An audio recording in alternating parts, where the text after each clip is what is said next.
हर्षित landmark, सपनों का घर जैसा आप चाहते हैं हम बनाते हैं। 1, 2 एवं 3 BHK ready position flats. Call 9827321321।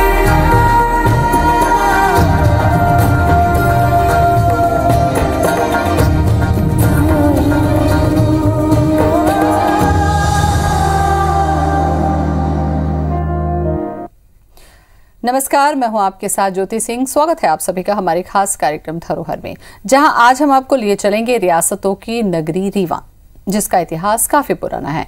यहां बना ऐतिहासिक किला और इमारतें आन बान और शान का प्रतीक समझी जाती हैं। वहीं विश्व का पहला व्हाइट टाइगर संरक्षण केंद्र भी यहीं बनाया गया।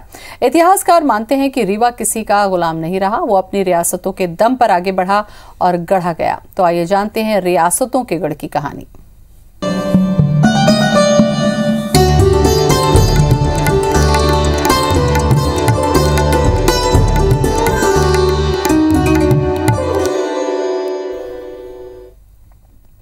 रीवा यानी प्राचीन रियासतों का गढ़, जिनकी गिनती भारत की प्रमुख रियासतों में की जाती है। पूर्व काल में यहाँ के राजाओं के द्वारा कई प्रसिद्ध इमारतों का निर्माण कराया गया। वेंकट भवन भी इन्हीं इमारतों में से एक है, जिसका निर्माण महाराजा वेंकट रमन सिंह ने सन 1908 में करवाया। उन्हीं के नाम पर इस इमारत का नाम वेंकट भवन पड़ा। आखिर इस वेंकट भवन की क्या खासियत है और क्यों महाराजा वेंकट रमन सिंह को इस किले के निर्माण कराने की जरूरत पड़ी, आइए जानते हैं।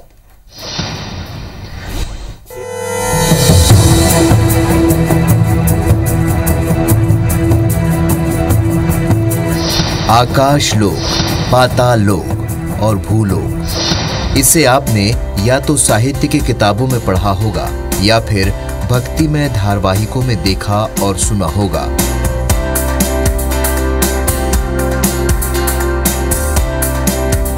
परंतु रीवा रियासत के महाराजा वेंकट रमन सिंह ने हूबहू इसी परिकल्पना से रीवा रियासत के लिए भवन का निर्माण कराया था, जिसका नाम रखा गया था वेंकट भवन। इस भवन में पाताल लोक से एक जगह से दूसरी जगह जाने के लिए सुरंग बनाई गई थी। भूलोक में रियासत के काम की व्यवस्था और आकाश लोक में सूरज की रोशनी से टिमटिमाते तारों पर खुद के बैठने की व्यवस्था। उन्होंने एक अद्भुत, विलक्षण व अद्वितीय धरोहर के रूप में आध्यात्मिक तरीके से जो आध्यात्मिक परिकल्पना करते हैं, उन्होंने चरितार्थ करने का एक अपने मनसा करुणा वाचा से रूपरेखा तैयार की, जिससे महाराज साहब ने ऐसी आध्यात्मिक वेंकट भवन के रूप में एक ऐसा भवन बनाया जिसको देख के यहाँ तक ये अतिशयोक्ति नहीं होगी कि ईश्वर भी यदि इस भवन को देखने आए तो वो भी अचंभित आश्चर्यचकित हो जाते। इसमें ऐसी ऐसी गुफाएँ थीं, ऐसी ऐसी गोपनीय कक्ष थे, पाताल, भूलोक व साथ में स्वर्गलोक की भी परिकल्पना इसी भवन के अंदर थी। भवन को बनाते समय ऐसी नक्काशी की गई थी, ऐसी व्यवस्थाएं बनाई गई थी, जिसमें लगातार कई वर्ष काम लगातार चलते गए ताकि उन बेरोजगारों को रोजगार मिल सके, मजदूरों का पलायन रुक सके। दरअसल वर्ष 1895-96 के दरमियान रीवा रियासत में अकाल पड़ गया, जिसके बाद रीवा रियासत की सारी प्रजा काम की तलाश में पलायन करने लगी। तब अपनी प्रजा को रोजगार दिलाने के उद्देश्य और उनके भरण पोषण को देखते हुए रीवा रियासत के तत्कालीन महाराजा वेंकट रमन सिंह जुदेव ने वेंकट भवन बनाने का निर्णय लिया और रोजगार की तलाश में भटक रही अपनी प्रजा को भवन निर्माण का काम दे दिया। तब भूख प्यास से मर रही प्रजा ने राजा की उदारता से प्रसन्न होकर मन लगाकर उस भवन में काम शुरू कर दिया। इस भवन के निर्माण को लेकर महाराजा वेंकट रमन सिंह ने इंग्लैंड से आए रीवा राज्य के इंजीनियर हैरिसन नाम के अंग्रेज को नक्शा बनाने का काम सौंपा था और आकाश लोक, पाताल लोक और भूलोक की परिकल्पना कर इस भवन का निर्माण कार्य शुरू कर दिया गया। वेंकट भवन के निर्माण की दास्तान बड़ी रोचक है। दरअसल रीवा राज्य में 1894-95 में अकाल पड़ गया। यहाँ का जो मज़दूर वर्ग था, रियाया थी, उसके लिए काम मिलना मुश्किल हो गया था। तो जो मज़दूर वर्ग था वो रीवा से बाहर जाने लगा। महाराजा वेंकट रमन सिंह जुदेव ने कहा कि आप लोग रीवा चलिए और आपको हम काम देंगे। वो फ़ौरन रीवा आ गए। महाराजा वेंकट रमन सिंह जुदेव ने हैरिसन नाम के इंग्लैंड का एक इंजीनियर था जो रीवा में रह रहा था, उसका नाम हैरिसन था। इंग्लैंड के कूपर हिल्स का पढ़ा हुआ था वो, और मशहूर शिल्पकार मोहम्मद खां को तलब किया और एक ऐसे भव्य इमारत की नक्शा बनाने को कहा कि जो आकाश लोक, पाताल लोक और भूलोक की परिकल्पना के आधार पे हो। इस भवन के निर्माण कार्य में करीब 1000 से भी ज्यादा मजदूरों ने काम किया। इसके साथ ही रीवा स्थित बिछिया निवासी मोहम्मद खान को मुख्य शिल्पकार नियुक्त किया गया। इसके साथ ही अन्य सैकड़ों शिल्पकारों की मदद से महल की खूबसूरती बढ़ाने का हर संभव प्रयास शुरू हुआ। शिल्पकारों ने कलाकारी इस कदर पत्थरों में की कि नक्काशी देखकर पर्यटक अपनी उंगली चबाने को मजबूर हो जाए। रीवा में ऐसे बहुत से कारीगर थे जो पत्थरों में शिल्पकारी और नक्काशी करने में काफी माहिर थे। लेकिन भवन की सुंदरता को और ज्यादा निखारने के लिए कुछ कार्य ऐसे भी थे जिसके लिए जोधपुर, आगरा और जयपुर से शिल्पकारों को बुलाया गया। अब वेंकट भवन का काम शुरू हो गया, लेकिन यहाँ पर पत्थर के काम में बहुत ही आलीशान नक्काशी करने वाले लोग तो थे, लेकिन जो इनले आइवरी का काम था वो काम जानने वाले लोग नहीं थे। उसके लिए जयपुर, जोधपुर और आगरा से कारीगर मंगाए गए। तो महाराजा वेंकट रमन सिंह जुदेव ने यहाँ के शिल्पकारों से कहा कि आप लोग पत्थर में तो बहुत माहिर हो, एक से एक आलीशान नक्काशी करने वाले हो, तो आप जो है उसको सीखें इनसे, और सीख के आप लोग भी शुरू करें। चुनांचे कहूँ कम अरसे में ही यहाँ के शिल्पकारों ने इनले का भी काम सीख लिया। भवन के निर्माण में गुड़, बेल, कत्था, सुर्खी, चूने सहित उड़द का इस्तेमाल किया गया। भवन की दीवारों पर सीप और संगमरमर से छपाई कर इन दीवारों की नारियल के जटे से घिसाई की गई, जिसके बाद दीवारों को शीशे की तरह चमकाने के लिए ढाका से मंगवाए गए एक खास किस्म के मखमली कपड़े का इस्तेमाल किया गया। बताया जाता है कि 13 सालों में 3 लाख रुपए की लागत से बनकर ये वेंकट भवन तैयार हो गया।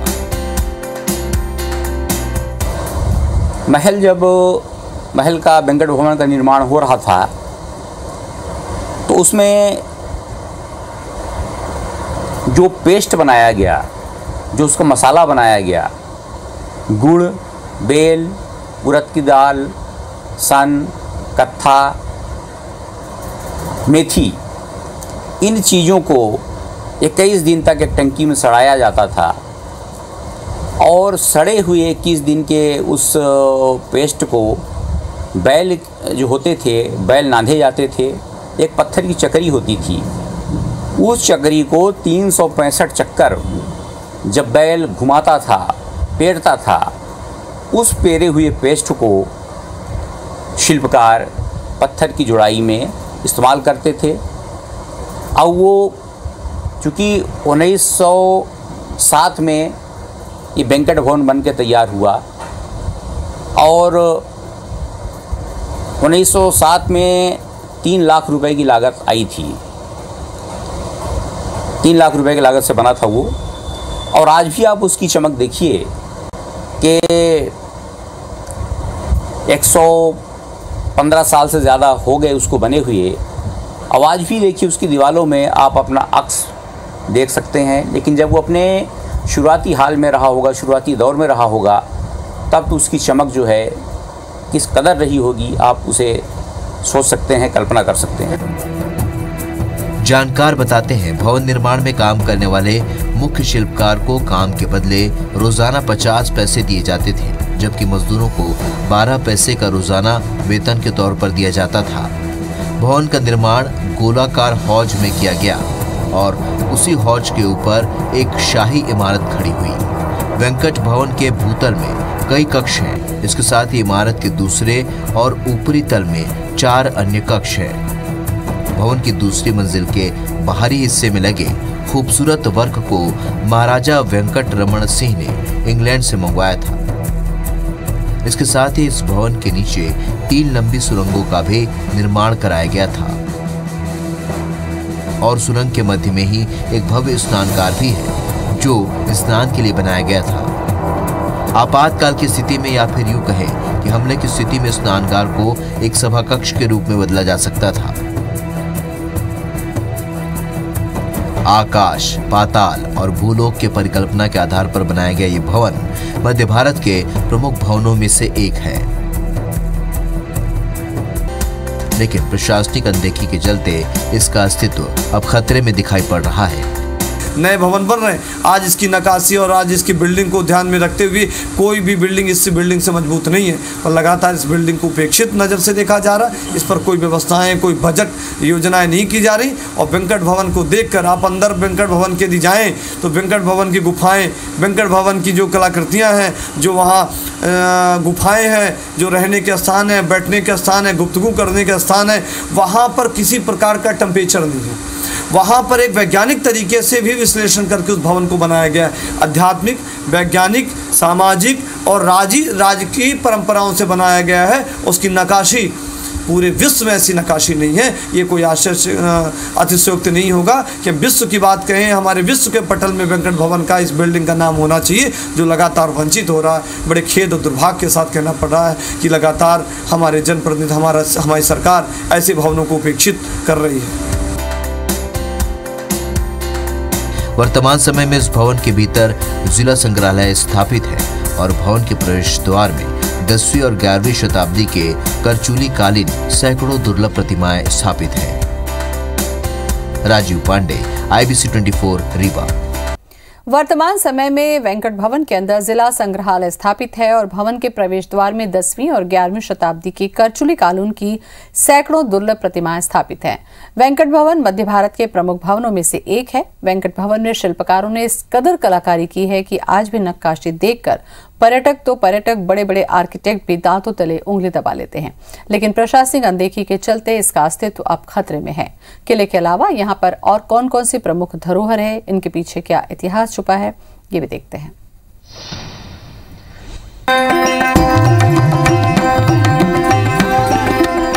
रीवा यानी प्राचीन रीवा रियासत, जिसकी गिनती भारत की प्रमुख रियासतों में की जाती है। पूर्व काल में यहाँ के राजाओं के जरिए कई प्रसिद्ध इमारतों का निर्माण कराया गया। वेंकट भवन भी इन्हीं इमारतों में से एक है, जिसका निर्माण महाराजा वेंकट रमन सिंह ने सन 1908 में कराया था, जो यहाँ का मुख्य पर्यटक आकर्षण है। किला बिछिया और बीहर नदी के तट पर बना है, जो इसको प्राकृतिक सुंदरता प्रदान करता है।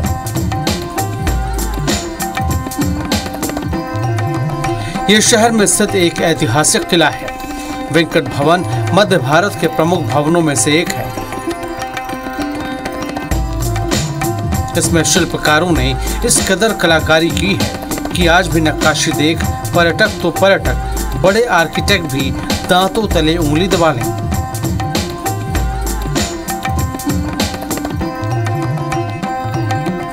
ये घूमने के लिए एक शांतिपूर्ण जगह है। किले का मुख्य द्वार भारतीय वास्तुकला का एक बेहतरीन उदाहरण है। शहर के बीचों बीच स्थित ये भवन चारों ओर छतरियों से घिरा हुआ हॉल और शाही सुरंग के लिए प्रसिद्ध है। बिंदी नहीं, समूचे भारत में ऐसी अद्वितीय विलक्षण भवन नहीं है जो हमारे मात्र रीवा वेंकट भवन में है। वेंकट भवन की जो कलाकृतियां हैं, जो डिज़ाइन बनाई गई हैं, जो आकार दिया गया है, जो स्वरूप दिया गया है, जो उसमें प्लान किया गया, तो वो प्लान समूचे भारत में किसी भवन के पास नहीं है। उस भूतल की में जो हाल बना हुआ है, उसमें उसके कई पर्पस से बनाए गए थे। एक तो गोपनीय बैठकों के लिए वो इस्तेमाल किया जाता था। उसमें इतनी क्षमता है, करीब 100 लोग, लगभग 100 लोग उसमें बैठ सकते हैं। तो वो इसलिए बनाया गया था कि अगर कभी रीवा में कोई हमला हो जाए, कोई संकट आ जाए, उन हालातों में गोपनीय तरीके से अपने सेनापति, अधिकारियों, दीवान, मंत्रियों, सभासदों को बुला के रीवा नरेश उसमें मीटिंग कर सकें और किसी को मालूम भी ना हो। कहा जाता है कि भवन की ऊपरी मंजिल में स्थित ये गोलाकार हॉल शाही सम्मेलनों और राजकीय कार्यक्रमों के लिए बनाया गया था। इस हॉल की चारों दिशाओं में 4 कक्ष हैं। वहीं महल के निचले भाग में सुरंग बनाई गई थी। बताया जाता है कि इसे आक्रमणकारियों के डर से बनाया गया था। अमूमन प्राचीन सुरंगें सक्रिय हुआ करती थी, लेकिन इसकी खास बात यह है कि ये 12 फीट ऊंची और उतनी ही चौड़ी भी है। ये सुरंग आगे चलकर 2 दिशाओं में बंट जाती है, जिसमें एक दिशा बावड़ी की ओर जाती है, जहां एक गोलाकार स्नानागार हुआ करता था। वहीं दूसरी दिशा अमरा कोठी की तरफ जाती है, जो आज प्रशासनिक इमारत में तब्दील हो चुकी है। उसका मुख्य भवन जो है, मुख्य भवन से लगी हुई जो सुरंग है, एक तो अमरा कोठी को जाती है सुरंग, दूसरी बानिकी की बानिकी स्थित बावली तक जाती है। ये लगभग 11 फीट चौड़ी सुरंगें हैं लगभग, और लगभग 11 फीट ऊंची हैं। इन लंबी लंबी सुरंगों में जो ज़मीन के अंदर बनाई गई हैं, आपको कहीं भी सफोकेशन नहीं होगा, कहीं सांस लेने में दिक्कत नहीं आएगी। और उसके ऐसे रोशनदान इंतज़ाम किए गए हैं, ऐसे एंगल से पत्थर काट के रोशनदान बनाए गए हैं कि आपको वहाँ पर हवा भी आएगी, लेकिन बाहर से आसानी से चेक नहीं किया जा सकता है कि कहाँ से रोशनदान जा रहा है, बना है, कहाँ से ये रोशनी बाहर से आ रही है। का इस्तेमाल उसमें नहाने के लिए भी हो सकता था, चूँकि उसमें पानी लिफ्ट करने के लिए एक देसी स्टाइल का उसमें पंप लगा हुआ था, जो बड़े आसानी से उसमें भरे पानी को वो बाहर खींच सकता था, बाहर फेंक सकता था, खाली कर सकता था। तो इस नज़रिए से हम अच्छा, फिर उसी भव्य गोलाकार जो हाल है या हौज है उसे कह लें, उसी से लंबी सुरंग एक और जाती है जो बावली तक जाती है। जो बानिकी विभाग जहाँ पर लगता है उसमें एक बावली है। उस बावली में वो पाताल तोड़ बावली है, उसके चारों तरफ खुले कक्ष हैं। वहीं किले के अंदर एक संग्रहालय भी है जो बेहद शानदार है, जिसे बघेली संग्रहालय के रूप में जाना जाता है। यहाँ पर कई सारी ऐतिहासिक चीजें रखी गई हैं, जिसमें आपको तलवारें, पुरानी बंदूकें, महाराजा की पोशाक, महारानी के गहने, झूमर, चांदी का सिंहासन और फिल्म अशोका की तस्वीरें भी देखने को मिल जाएंगी। अभी भी वहाँ पर जो कल्चुरीज के स्कल्पचर है वो रखे गए हैं, वो वहाँ पर देखे जा सकते हैं। 6 से लेके 8 सेंचुरी की जो मूर्तियाँ हैं वो वहाँ हैं, अलग अलग कलाकारों की अलग अलग कलाकृतियाँ वहाँ हैं, वो देखी जा सकती है। किले में शंकर जी का एक प्राचीन मंदिर है, जिसे महामृत्युंजय मंदिर के नाम से जाना जाता है। इस मंदिर के बारे में कहा जाता है कि इस मंदिर में एक शिवलिंग स्थापित है जो बहुत ही अद्भुत है। इस मंदिर में भोलेनाथ के महामृत्युंजय रूप के दर्शन होते हैं। इस शिवलिंग में 1000 नेत्र हैं, या आप कह सकते हैं कि इस शिवलिंग में छिद्र हैं जो रुद्राक्ष जैसे दिखते हैं। ये शिवलिंग एक अद्भुत शिवलिंग है। इस शिवलिंग को देखने के लिए हर साल बड़ी संख्या में लोग आते हैं और यहाँ पर महाशिवरात्रि का मेला भी लगता है।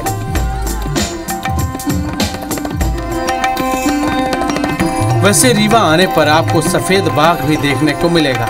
बताया जाता है कि रीवा के महाराजा मार्तंड सिंह ने एक सफेद बाघ शावक पकड़ा था, जिसका नाम मोहन रखा था। इसी सफेद बाघ से बंदी अवस्था में प्रजनन शुरू हुआ। आज जितने भी सफेद बाघ जीवित हैं, वो सभी बाघ मोहन और बाघिन राधा की संतानें हैं। महज 13 किलोमीटर की दूरी पर Maharaja Martand Singh Baghel white tiger safari और चिड़ियाघर मुकुंदपुर का निर्माण किया गया है, जहां सफेद बाघों को संरक्षण दिया जा रहा है। आपको बता दें कि यह विश्व की पहली व्हाइट टाइगर सफारी बनाई गई थी। तो किले की खूबसूरती के बाद आप व्हाइट टाइगर सफारी का भी आनंद ले सकते हैं, जो अपने आप अनमोल धरोहरों में शुमार है। वैसे यहाँ आने वाले सैलानियों के लिए ये शहर एक बेहतरीन डेस्टिनेशन प्लेस है, जहाँ वो अपने परिवार के साथ आ सकते हैं, जहाँ रीवा रियासत के बारे में करीब से जान सकते हैं। साथ ही वेंकट भवन घूमने पर आपको इतिहास और ऐतिहासिक धरोहरों के बारे में जानने और समझने का मौका मिलेगा। इसके अलावा भी यहाँ ऐतिहासिक धरोहरों की लंबी चौड़ी फहरिस्त है, जिसे आप देख सकते हैं। राजीव पांडे, IBC 24।